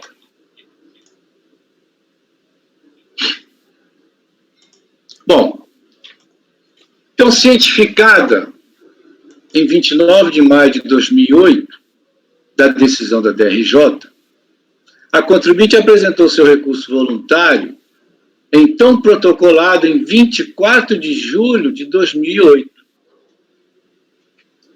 Ela foi cientificada em 29 de maio, está lá no volume 1, o comprovante, de 2008, e o seu recurso voluntário foi protocolado na unidade em 24 de julho de 2008. Está lá no volume 2, folha 219. Do recurso voluntário, em um breve resumo das alegações, em preliminar ele requer a nulidade da intimação por via postal. Afirma que a intimação fora entregue à pessoa desconhecida da empresa, que nos termos do decreto 7235, a intimação por via postal, abre aspas, deverá obrigatoriamente estar acompanhada de prova de recebimento da respectiva intimação pelo sujeito passivo, hipótese do inciso 2 do artigo 23, o que não ocorreu no presente caso, fecha aspas. Ainda na mesma preliminar, ele diz o seguinte: isto porque, compulsando os autos, verifica-se que em maio de 2008 houve a entrega da correspondência, intimando a recorrência da decisão de primeira instância. Porém, a referida correspondência foi recepcionada, conforme a R, datado em 29 de maio de 2008, por pessoa que se identificou como sendo Tatiana. Ressalto que não foi possível identificar o sobrenome desta pessoa. No entanto, a referida pessoa não é representante legal da recorrente, muito menos preposto ao mandatário que esteja habilitada para receber intimações em nome da mesma. A pessoa mencionada não consta do contrato social da recorrente e não pode, em hipótese alguma, ter a sua personalidade jurídica confundida com aquela da pessoa jurídica autuada, SBM Administradora, a justificar que correspondências oficiais e importantes possam ser recepcionadas e consideradas válidas para fins de intimações. Com todo respeito, nos termos do inciso 1 do artigo 23 do decreto 70.235, sempre que possível, a intimação deverá ser pessoal, devendo ser recepcionada pelo representante legal da pessoa jurídica, seu preposto ao mandatário, justamente para que haja certeza de que a intimação seja efetivamente recepcionada pelo contribuinte, que é o único interessado dos atos relativos ao processo administrativo.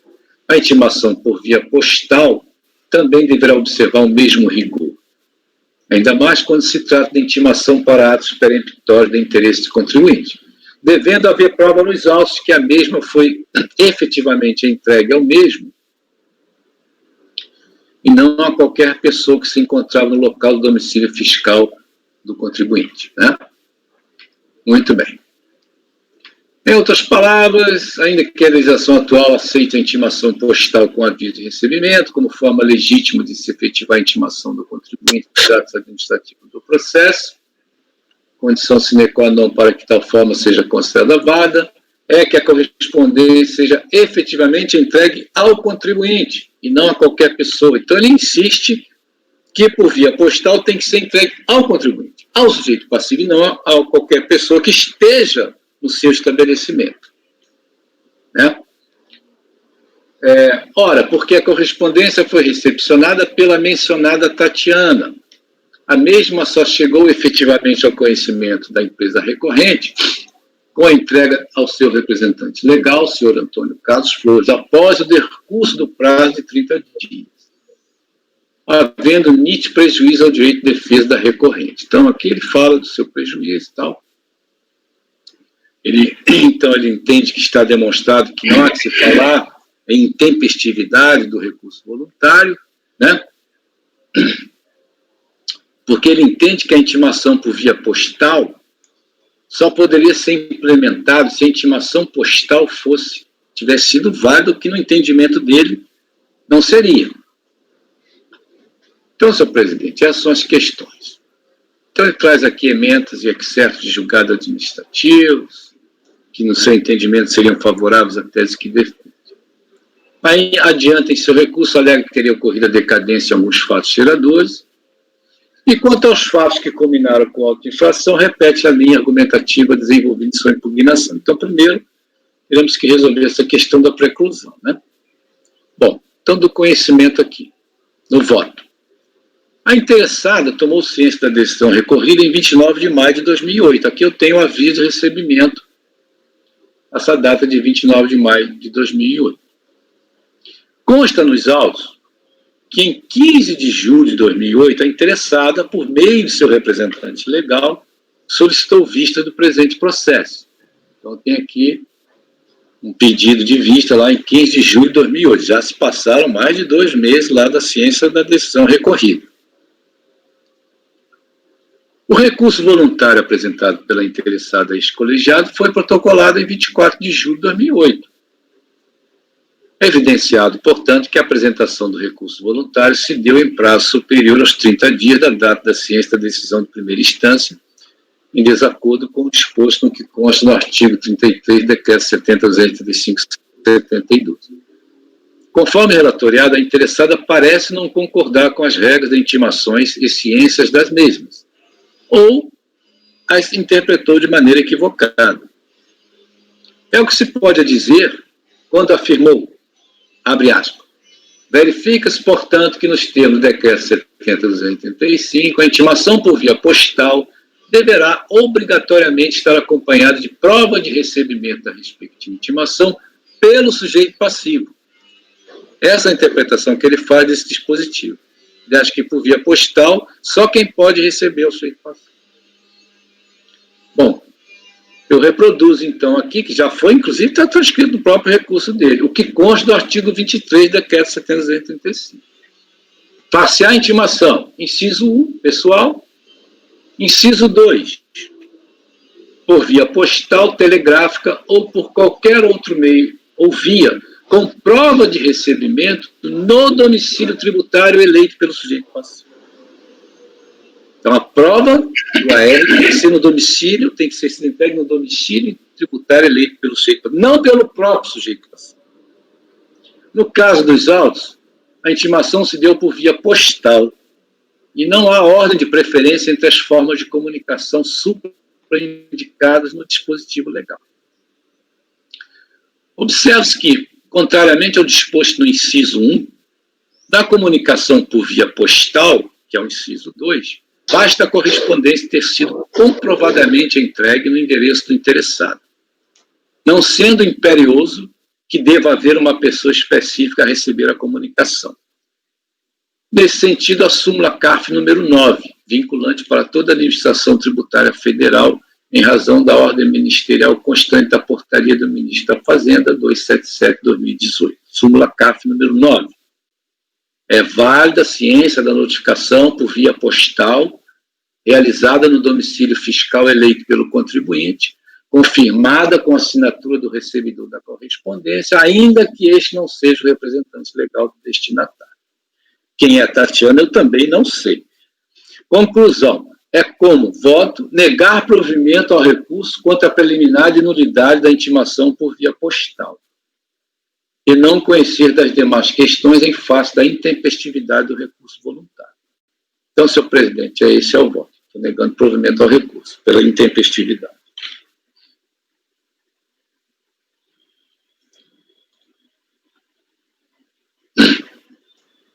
Muito bem. Alguém quer fazer alguma consideração?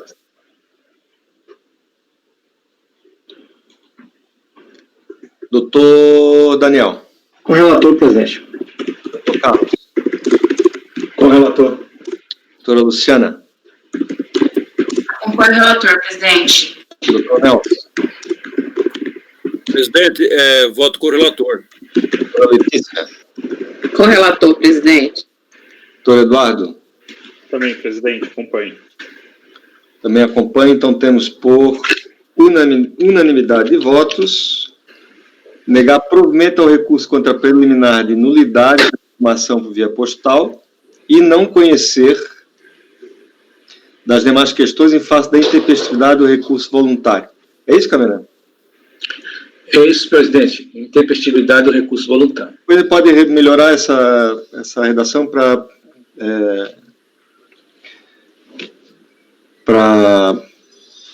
ter em vista para deixar mais genérica? Para deixar mais genérica, mas em suma a decisão é essa, né?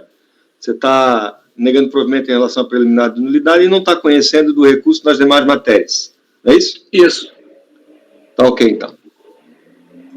Talvez nem precisasse falar isso, né? Talvez colocasse só negar provimento negar provimento contra a preliminar de nulidade da intimação, né? Não sei. Vamos ver. Depois a gente pensa melhor de como fazer essa redação aqui, tá? Tá. Muito bem. Doutor Eduardo está aí? Doutor Eduardo está aqui. Como é que está a batucada? Olha, faz uns 2 minutos que pararam. Podemos tentar? Com certeza. Tá Então vamos lá. Vamos ao item 26, Associação dos Diplomados da FEA USP. Doutor Eduardo. É um processo bem comprido. É um processo bem antigo, daqueles que tem, assim, quase uma dúzia de volumes digitalizados. Mas eu tentei simplificar da melhor forma possível. Não se assustem com o tamanho do voto, eu fiz o relatório completo com todos os detalhes, mas eu vou tentar sintetizar aqui da melhor forma. Se trata da Associação dos Diplomados da Faculdade de Economia, Administração e Ciências Contábeis da USP, a FEA. É uma associação que se apresenta como sem fins lucrativos, com um viés de desenvolvimento e promoção de pesquisas, estudos e etc. O que aconteceu aqui foi o seguinte: houve uma ordem judicial que foi cumprida com um mandado de busca e apreensão de documentos na sede da FEA, e esses documentos foram compartilhados com a Receita Federal, que poderia utilizá-los para os seus fins. Com base nesses documentos, a Receita Federal ela percebeu diversas notas fiscais emitidas para diversas empresas, na maioria entidades públicas, e ela fez um trabalho de circularização, intimando essas empresas a se manifestar sobre o que era o objeto dos contratos, quanto pagou e etc., né? Procedimento padrão. Inclusive, a própria FEA foi intimada a se manifestar, e essa fiscalização culminou por revogar a isenção tributária da FEA, da DFEA, né, como ele chama aqui, a sigla da associação. Até para não haver confusão, né? A FEA não tem nada a ver isso, porque é uma associação dos diplomados da FEA. Entendendo que a empresa ela fugia do seu escopo. Então, eu fiz algumas marcações ao longo do voto, só para ilustrar ali no relatório, a demonstração ali dos valores apurados.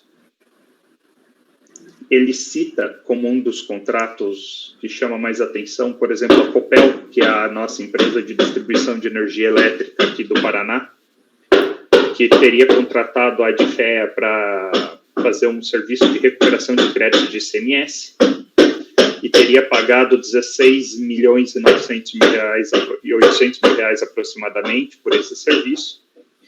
E a Adfea teria subcontratado uma empresa chamada Embracon, empresa brasileira de consultoria SCLTDA,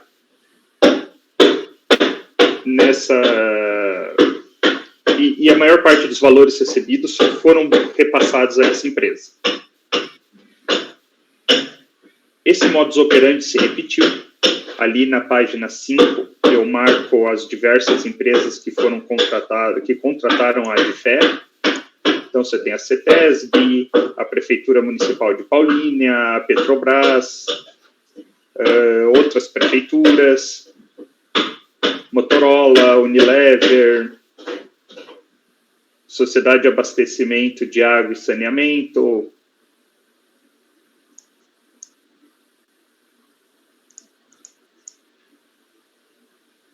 Na página 6, o termo de verificação fiscal, ele transcreve também, a título de ilustração, os tipos de projetos e serviços prestados de acordo com os valores recebidos. Então, por exemplo, ele coloca a receita de associados em cada ano, que nós aqui estamos falando de 99, 2000, 2001 e 2002. As receitas com cursos e a receita com desenvolvimento de projetos para essas empresas que eu citei acima. E ele mostra que em cada ano, em média, 90 e tantos % da receita recebida foram com esses projetos e não com cursos ou receitas próprias de associados.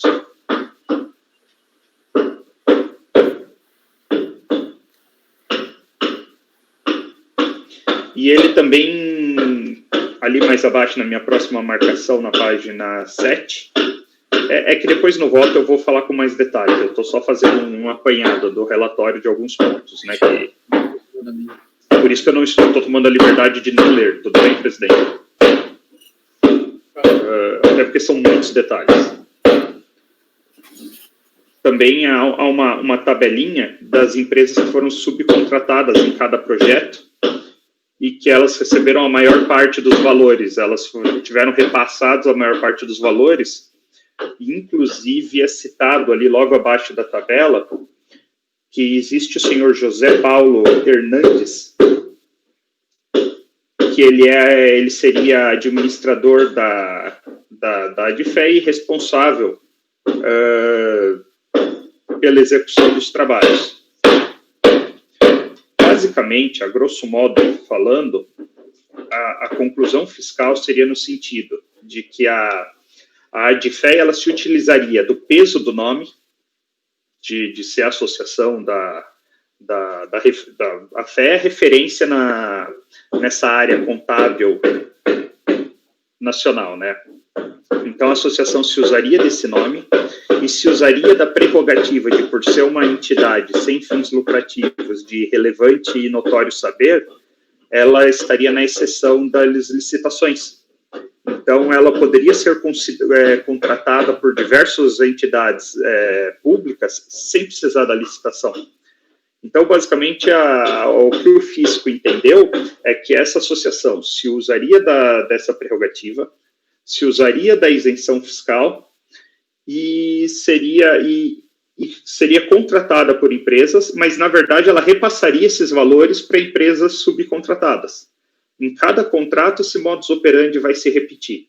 Você vai ter, sei lá, ela recebendo um valor X e 90% desse valor sendo repassado para uma empresa Y, que é aparentemente quem faz o serviço de verdade.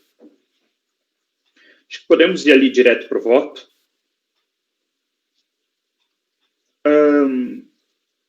O recurso voluntário, ele é basicamente uma cópia da impugnação. Ele é basicamente um Ctrl-C, Ctrl-V. Mudou, às vezes, uma palavra aqui ou ali para ajustar uma circunstância, mas 99,9% do recurso é a impugnação reapresentada. Então, no meu voto, lógico, como consequência da revogação da isenção, foram lavrados todos os tributos IRPJ, CSLL, PIS e COFINS. Foi feita toda a apuração, a contribuinte foi intimada e ela escolheu ser apurada pelo regime do lucro real, e assim foi feito pela fiscalização. Então, no meu voto, eu analiso os fatos principais que conduziram a essa conclusão. Então, já ali na página 19, eu falo do mandado de busca e apreensão, que deram origem. Eu coloco ali um trecho da conclusão principal do DVF, onde ele coloca ali, a Adfea não é uma sociedade civil que preste serviço para os quais tenha sido instituídas e os coloca à disposição do grupo de pessoas que se destinam sem fins lucrativos a que se refere ao artigo 15 da Lei 9.532. Ainda que não distribua lucro ou dividendo, a rentabilidade econômica se mostra presente em suas atividades na medida que, com vistas a expandir sua atuação no mercado, vai além dos limites acadêmicos, adquirindo serviços de empresas privadas do setor. A aplicação e a destinação dos recursos na aquisição de serviços privados de consultoria, finalidade diversa do objetivo social da empresa, contraria o parágrafo 3º, que foi um erro de transcrição, do artigo 15, inciso B, do parágrafo 2º do artigo, e o parágrafo 2º do artigo 12 da Lei 9.532 de 97.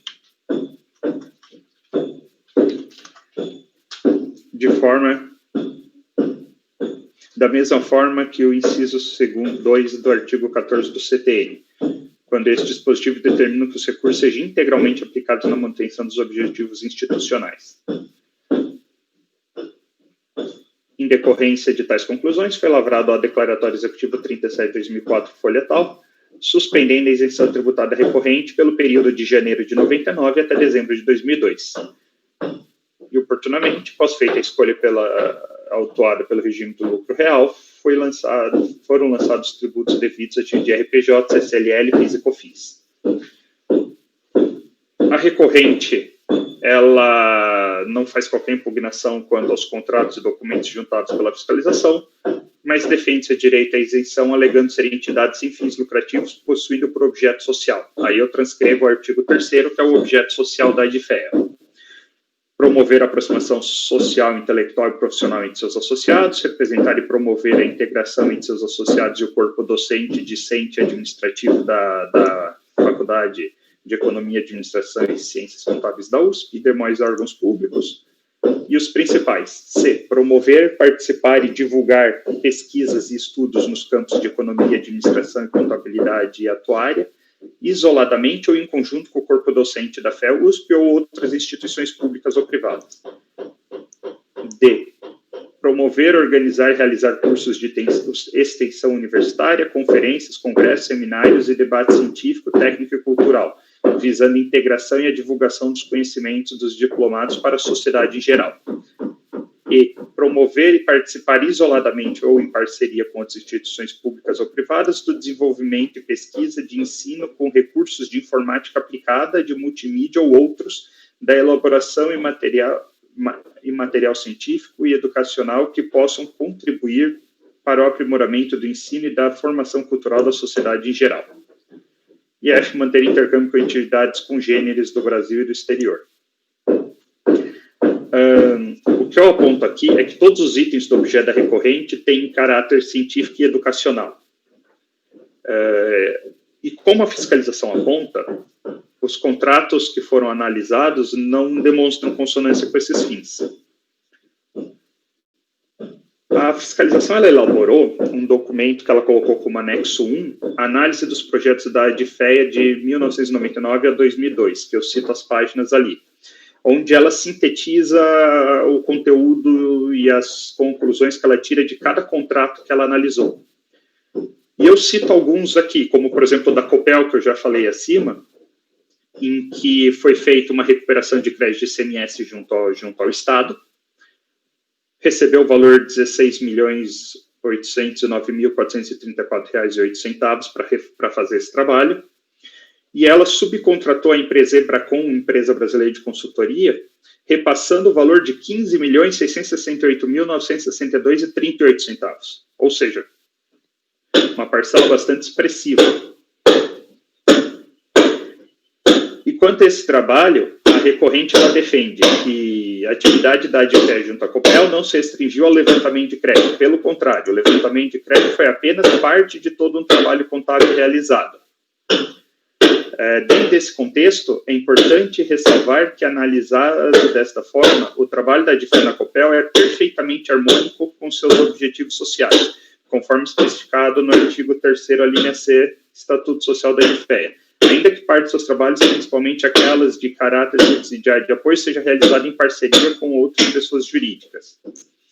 Então, assim, ela tenta dizer que o estudo que ela realizou para a Copel seria um estudo no sentido do seu contrato social, científico, um estudo de desenvolvimento.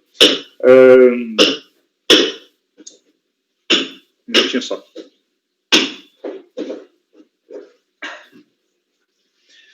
Que foi esse estudo que ela fez que viabilizou a tomada do crédito, que não foi simplesmente levantar números.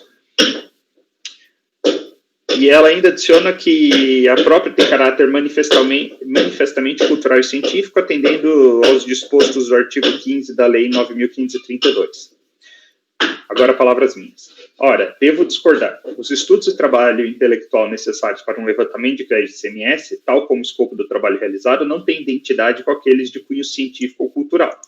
Em verdade, esse tipo de trabalho requer preponderantemente a aplicação da ciência contábil, jurídica e econômica, não tendo finalidade maior o seu desenvolvimento acadêmico, não tendo como finalidade maior o seu desenvolvimento acadêmico, conforme estipulado em seu objeto social. Tal serviço se aproxima muito mais daquele realizado comercialmente por escritórios jurídicos contábeis especializados do que os desenvolvidos por universidades e outras instituições voltadas à pesquisa acadêmica. Tampouco há qualquer caráter cultural no trabalho desempenhado.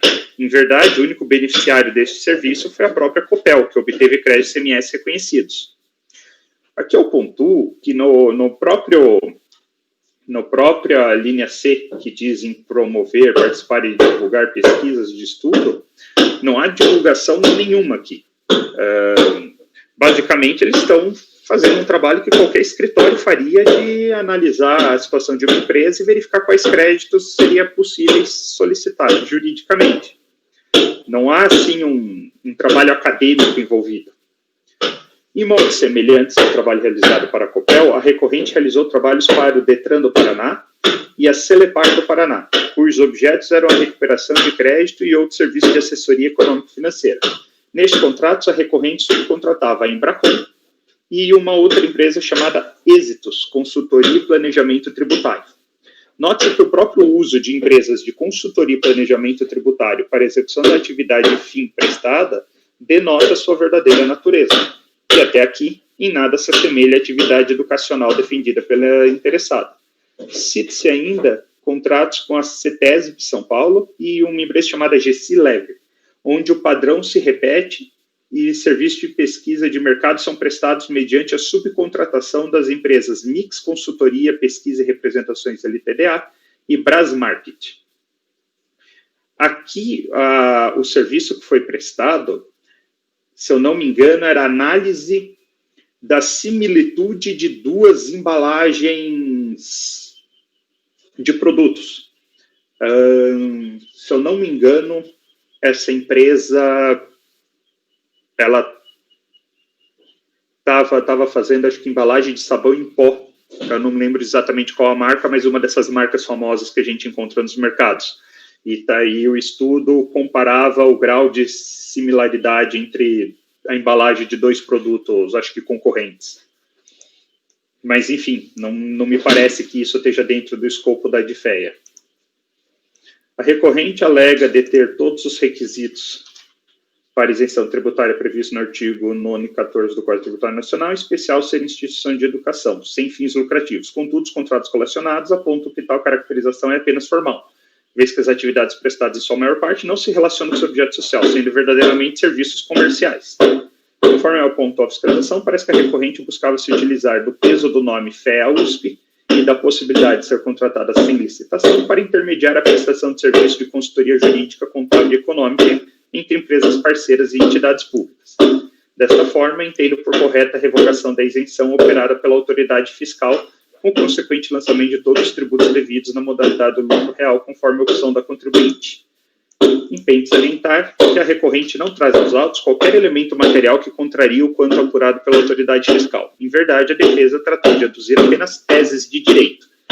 Em sua quase totalidade, foram replicadas da impugnação no presente recurso voluntário. Diante da circunstância e da similitude dos argumentos apresentados neste recurso com a impugnação apresentada, me utilizo do disposto do parágrafo 3º do artigo 57 do RICARF e, por concordar com seu teor, adoto as razões desaradas pela decisão da DRJ ora combatida. Para tanto, reproduzo tópicos atinentes às matérias ora tratadas. Aqui eu vou só passar por cima. No começo aqui da transcrição do voto, basicamente é o desenvolvimento dos argumentos que eu já tinha, que eu já defendi até agora, só que a decisão de piso, ela cita os artigos com muito mais precisão e detalhamento. Eu faço algumas marcações que eu só quero comentar com os senhores, podem ir direto ali para a página 27, porque no recurso, e assim como na impugnação, a DFEA faz vários argumentos quanto aos reflexos, né, dessa suspensão de isenção. Então, ela faz vários argumentos tentando impugnar algumas questões dos lançamentos decorrentes da perda da isenção. Então, eu vou apenas citá-los, já que eu estou adotando as razões da decisão de piso. Então, eu fui marcando em amarelinho cada um deles, se os senhores fizerem a gentileza de conferir. Então, ela alega que ela faz jus também a imunidade, não só a isenção, nos termos da Constituição, mas isso é rebatido porque ela se mostrou que ela não é, que as atividades que ela prestou não tinham caráter educacional, não difundiam a educação. Ela pede a não retroatividade, né, os efeitos ex nunc, o que também, acho que essa matéria já é bastante batida. A decisão de primeira instância afasta e cita a doutrina de que você pode fazer esse lançamento retroativo, pode e deve. Ela tenta anular o auto de infração sob a premissa de que não teria sido observado que ela tinha base de cálculo negativa que poderia ser utilizada quando fez a apuração. Nos termos do artigo 59, foi afastado esse argumento, porém, a decisão de primeira instância já havia dado parcial provimento para ajustar os valores do lançamento, para considerar prejuízo fiscal e base negativa que ela já poderia ter do ano anterior. Isso já foi considerado na primeira instância. Também tem aquela arguição de que, por não ter havido dolo ou omissão de receita ou intenção de emitir receita ou dar informação falsa, pelo princípio da boa-fé, ela não poderia sofrer multa de ofício. Também não é um argumento procedente. A multa de ofício, ela é objetiva e vinculada, não cabe essa arguição de boa-fé. Ela também cita que não deveria sofrer incidência de PIS sobre folha de pagamento e nem sobre o faturamento, que é rebatido com a legislação apontada.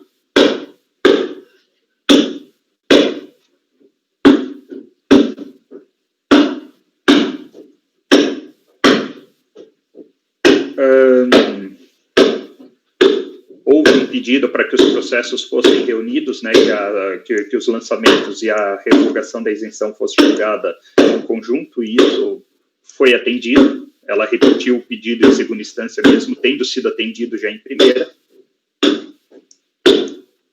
A única coisa que eu estou adicionando, além das razões da primeira instância, é o seguinte: ela faz aquela defesa já também, matéria conhecida, de que seria inconstitucional a aplicação de juros sobre a multa de mora, sobre a multa de ofício. E aí eu estou citando a súmula CARF 108, e ela alega que seria inconstitucional o alargamento da base de cálculo do PIS e COFINS para incluir receitas financeiras. A primeira instância seguiu pela via de que não seria possível afastar a constitucionalidade de lei, porém, quando teve o julgamento em primeira instância, foi antes do STF declarar essa inconstitucionalidade.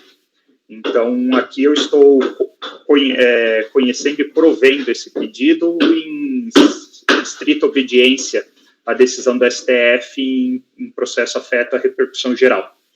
Então, eu cito ali no finalzinho o acórdão do recurso extraordinário 527602, em que o STF afasta as receitas financeiras da base de cálculo. Então, eu estou concluindo o meu voto para dar parcial provimento apenas nesse ponto do alargamento da base de cálculo do PIS e COFINS, presidente.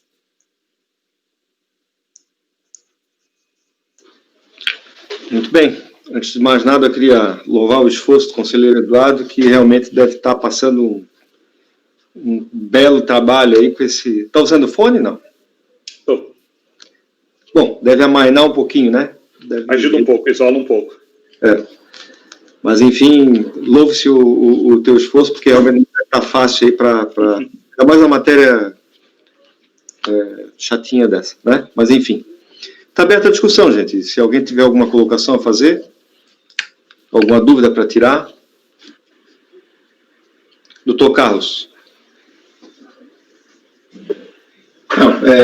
Primeiro, dar os parabéns aí ao conselheiro Eduardo pelo voto.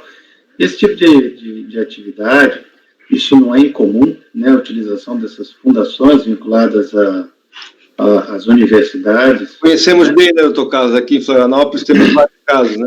Conhecemos bem esse assunto, e ele, na verdade, é uma atividade empresarial travestida de fundação sem fins lucrativos, que fere a própria livre iniciativa, porque ela fere a livre concorrência. Ela se introduz num mercado que é tipicamente um mercado empresarial, em que outras empresas e escritórios competem, e ela se coloca nesse mercado com uma vantagem tributária indevida e com uma vantagem em relação às licitações, né, também indevida. Então, no final, ela está tentando contra a própria livre concorrência, né? Então, realmente, não há que se ter a cobertura, né, legal no seu aspecto formal, tendo em vista que trata-se verdadeiramente de uma atividade empresarial que deveria competir em igualdade de condições com as demais empresas, escritórios que atuam nesse mercado.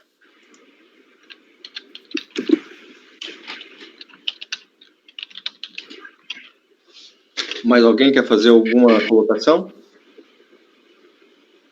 Podemos passar a votação, então? Doutor Camerano.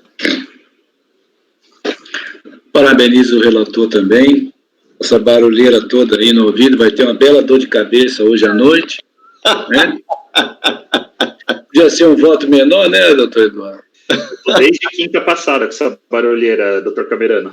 Jesus. Então, acompanho o relator, levando em conta que aquele negócio da COFINS lá está correto, a gente só somos obrigados mesmo. Acompanho o relator. Doutor Daniel. Presidente, também parabenizo o relator pelo voto e acompanho ele. Esse tipo de situação não é desconhecida aí no mercado, principalmente no ramo público que trabalha com licitação, né? Então fere diretamente a livre iniciativa. E até acho que saiu barato aí, porque não teve qualificação de multa. Né? Para mim aí teria todos os fundamentos aí, inclusive para seguir numa linha de uma multa qualificada. Né? E foi lançada apenas a multa de 75%. Então, acompanho o relator, presidente. Doutor Carlos André. Seu microfone, doutor Carlos. Ok. Doutora Luciana. Acompanho o relator também, presidente. Parabenizo pela resiliência e pelo voto. Resiliência, essa é a palavra correta. Bem colocada, doutora Luciana. Doutor Nelson. Presidente, voto com o relator. Doutora Letícia. Com o relator também, solidarizando pelas obras aí, que realmente não deve estar muito fácil, não é? Essas sessões virtuais levam a gente a coisas inusitadas, né? Com o relator. Pior que faz parte mesmo do contexto, né? A gente está sujeito a esse tipo de coisa. Enfim, também voto com o relator, também parabenizando pelo voto, está muito bem feito, né? E também pelo esforço.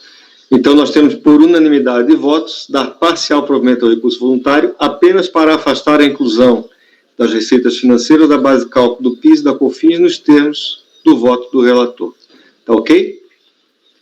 Muito bem, minha gente. Assim, o item 27 foi excluído da pauta, o item 29, idem.